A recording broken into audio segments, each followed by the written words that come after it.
আসসালামু আলাইকুম। আমি আঁকি হাসান বলছি। আপনারা সবাই কেমন আছেন? আশা করি আল্লাহর রহমতে আপনারা সবাই ভালো আছেন। আপনাদের দোয়ায় আল্লাহর রহমতে আমিও ভালো আছি। আজকে আমি সিম দিয়ে, আলু দিয়ে আর চিংড়ি মাছ দিয়ে রান্না করে দেখাবো। এটা রান্না করতে করতে কী কী মশলা লাগে আমি দেখাই দিলাম। এখানে আদা রসুন বাটা, জিরে বাটা, হলুদ গুঁড়া, লবণ স্বাদ মতন সব কিছু আমি পরিমাণ মতন মিশিয়ে নিয়েছি। এটা আমার সুবিধার জন্য। আপনারা চাইলে একে একে কড়াইতে দিতে পারেন। আমি কড়াইটা গরম করে তেল দিয়ে নিছি। তেল দিয়ে নিয়ে আমি এখানে পেঁয়াজটা দিয়ে নিছি। পেঁয়াজ আর চিংড়ি মাছ একসাথে ভেজে নেব। এটা ভাজা হয়ে গেলে আমি বাকি মশলাটা দিয়ে নেব। আমি বাকি মশলাটা দিয়ে সব কিছু কষাই নেব। এইভাবে আমার সুবিধা হয়। এই সুবিধার জন্য আমি এইভাবে করে নিই। আপনারা চাইলে একে একে করে দিয়ে নিতে পারেন। মশলাটা কষাইয়ে এর ভিতরে আমি চিংড়ি মাছও একসাথে দিয়ে নিছি। এবার পানি পরিমাণ মতন পানিটা দিয়ে মশলাটা কষাবো, কারণ মশলার কাঁচা গন্ধ যাতে না থাকে। আমার মশলা কষানো হয়ে গেছে। আমি এখন সিম আলু দিয়ে দেবো।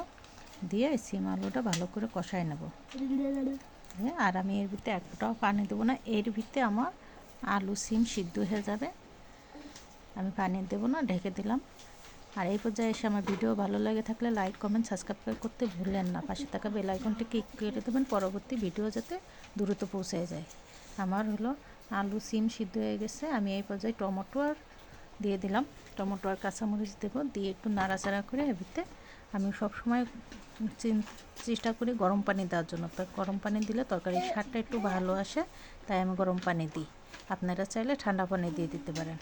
এই যে আমার কষানো হয়ে গেছে। এখন আমি এর ভিতরে ঝোলটা দিয়ে দেবো পরিমাণ মতন। বেশি ঝোল রাখবো না, তো আমি যেটুকু রাখবো সেই আন্দাজ মতন আমি পানি দিয়ে নিচ্ছি।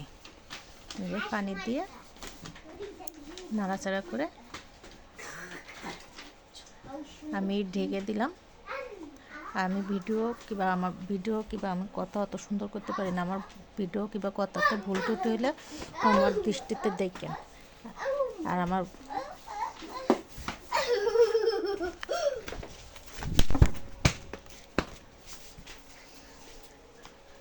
এই যে আমার তরকারিটা প্রায় হয়ে গেছে।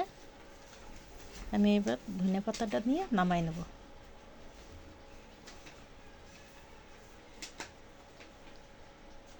আর আমার আশেপাশে সাউন্ড অনেক বেশি হতে পারে, ক্ষমার দৃষ্টিতে দেখবেন। যে এইভাবে রান্না করে খেলে অনেক মজা লাগে। আমি এইভাবে রান্না করি, তাই আপনাদের সাথে শেয়ার করি। জানি না কার কতটুকু ভালো লাগবে। ভালো থাকবেন। আল্লাহ হাফেজ।